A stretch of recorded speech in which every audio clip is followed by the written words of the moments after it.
Hi guys, welcome back to my channel. If it's your first time here, welcome. I'm sure some of you see my face and you're like, oh my god, not again. What is Funke going to tell us this time? At least you see my fine face, so it's not great news, but it's good news because you get to hear it here for the first time, fresh and direct and explained. You know what I mean? Yes. Today's video is going to be all about the new changes, the new travel protocols for all travelers traveling to Nigeria. It's also specifically for travelers traveling from Brazil, India, and Turkey. Yes, but as I said, it's also for all travelers, but specifically for those travelers coming from those countries to Nigeria. So make sure you keep watching so you know exactly what the drama, what the wahala is now. Yes.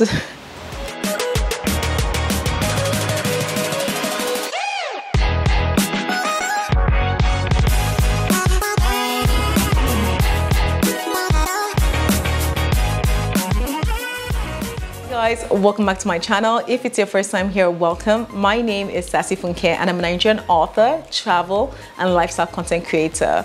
You already know I wrote Lagos Travel Guide. If you don't know, go check it out.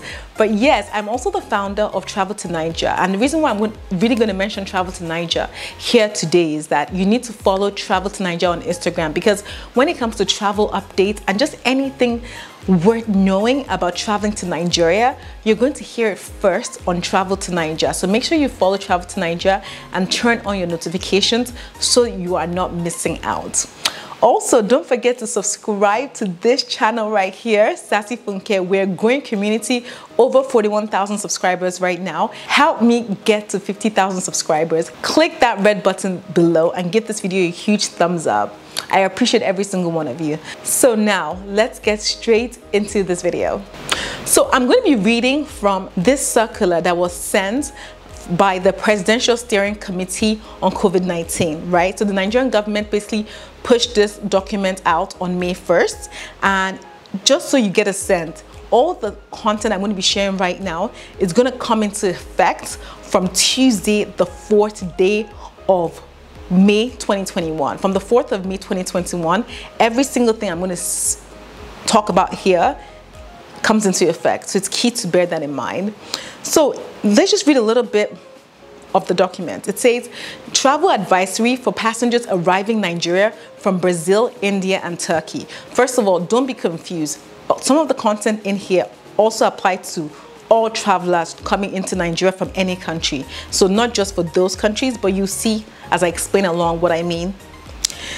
It states the Presidential Steering Committee on COVID-19 has over the last few weeks been monitoring with concern the increasing trend of COVID-19 cases in several countries, with additional focus on countries with high incidence, fatality rate, and widespread prevalence of variants of concern, right? It talks about how the government is sympathizing with those. I'm going to leave the link at the bottom so you can see where exactly this document in its entirety. But I'm now going to sort of skip through. They say here that of the countries assessed, the interim travel advisory applies to 3 countries in the first instance, meaning it may change as time progresses. These precautionary measures are a necessary step to minimize the risk of a surge in COVID-19 cases introduced in Nigeria from other countries while national response activities continue. Okay, let me now skip to the specific measures that have been implemented that you guys are itching to know about, right? The Presidential Steering Committee on COVID-19, after due consideration, has therefore approved the implementation of the following measures. Number 1, and this is for everybody traveling to Nigeria: reduction in the validity period of pre-boarding COVID-19 PCR tests for all Nigeria-bound passengers from 96 hours to 72 hours. Henceforth, PCR test results older than 72 hours before departure shall not be accepted. Yes, you guys know that, prior to this notice, you had 4 days, that is 96 hours before your flight, which you can actually take your COVID test. Within 4 days of your flight, you can take a COVID test and it will be valid for travel to Nigeria. They're saying scrap that, forget that. It's no longer 4 days, it's 72 hours, which is equivalent to 3 days. So you only have 3 days to your flight to take your COVID test within 3 days, right? So that's for all passengers to Nigeria. Hence the reason why I said that the title of the travel advisory may be a bit misleading. So it's key to note that.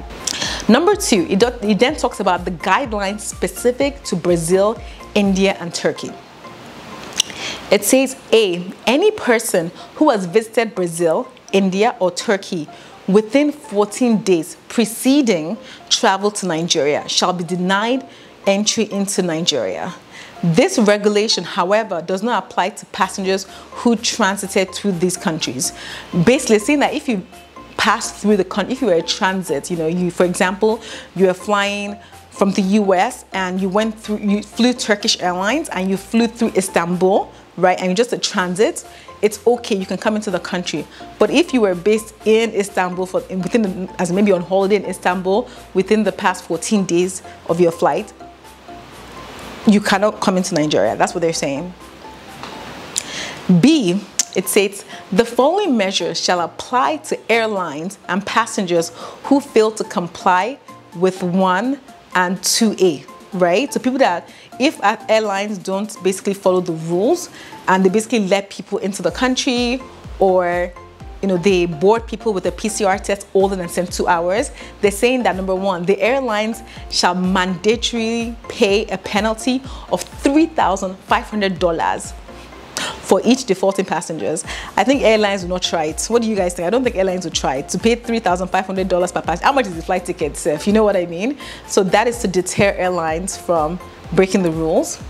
And the second part, it's to say that non-Nigerians, if you're a non-Nigerian, you'll be denied entry and return to the country of embarkation at cost to the airline, right? So if you're non-Nigerian, they'll deport you back to where you're coming from and the airline will pay for it. That's pretty much what they're saying.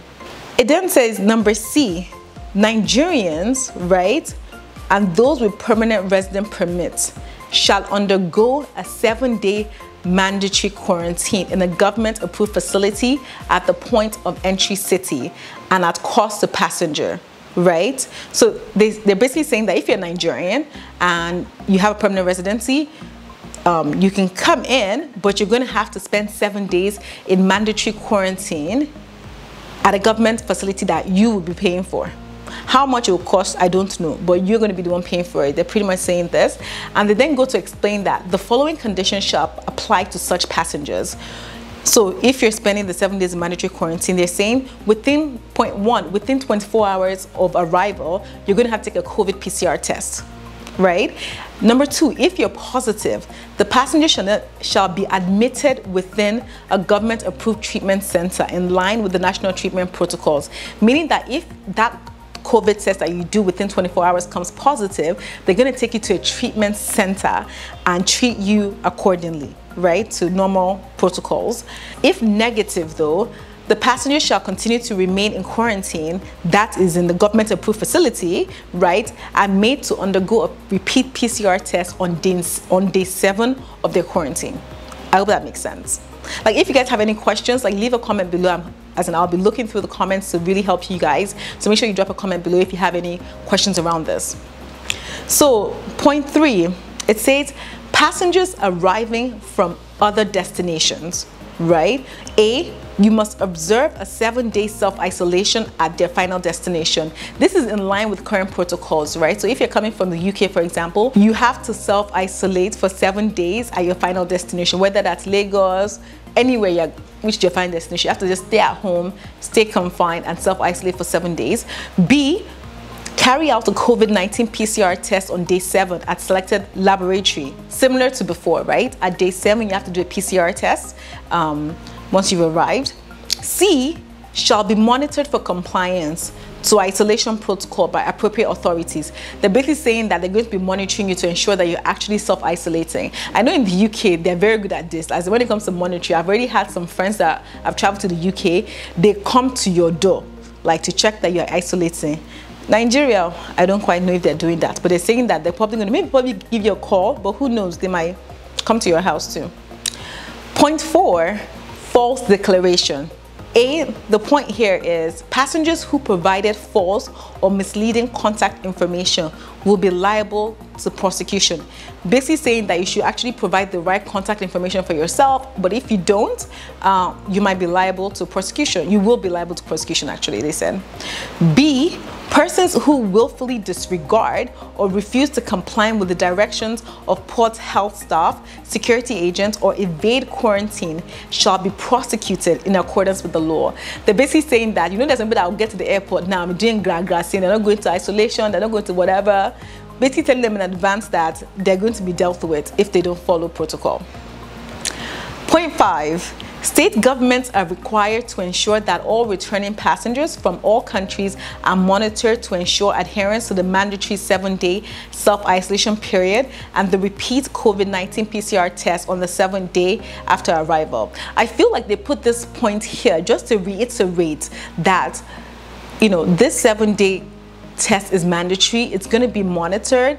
The government, the state governments are probably going to be following up with the labs to ensure that people are coming taking their COVID test on the 7th day, and if not, I'm pretty sure they're going to probably start like giving out punishments like the 6-month travel ban again. So I would advise everyone just follow this, because I feel like them bringing it up again is just to like reinforce it. So follow the rules. Point 6, we urge members of the public to adhere to all COVID-19 preventative measures in place, including adherence to the National Travel Protocol, the proper use of face masks, regular hand washing, and physical distancing. So this is just, you know, I guess the normal COVID-19 measures. You know, just wash your hands, remain socially distant. Like, if anything, what's happening in India right now is telling us that this pandemic is not over. Like, it is far from over, right? And we just need to just use our sense now. You know, like, it's not like worth. Look at people dying. Like, people are dying left, right, and center in India, guys. So let's just not rest on our oars and actually make sure that we're being aware and we're taking care of like how we're interacting in public and whatnot. So the final point here is to say that this travel advisory shall come into effect on Tuesday, the 4th of May, 2021. The guidelines provided in this document shall be subject to review after an initial period of 4 weeks. Pretty much saying, starting Tuesday the 4th of May, everything comes into effect, right? 72-hour COVID tests, the directives for Brazil, India, and Turkey comes into effect, and that this is going to be in place for 4 weeks, and it will be reviewed again. And I guess in 4 weeks, we'll probably find out whether it remains the same. Maybe there will be changes. Well, we'll know basically in 4 weeks, right? So guys, I really hope this video has been so informative and that you have a better sense and idea of what the new travel protocols are. If you have any questions, as always, don't forget to drop them in the comment section. If you guys made it here, I want you guys to leave a comment down below, say Sassy, we made it. Like, we made it. Yes, we made it here together. Just leave a comment, Sassy, we made it. Thank you so much for watching as always. I appreciate every single one of you. Don't forget to hit that subscribe button and give this video a huge thumbs up. We're nearly creeping to 50. You know, make it happen for me, make it happen for us. Thank you so much once again, and I will see you on my next video. Bye.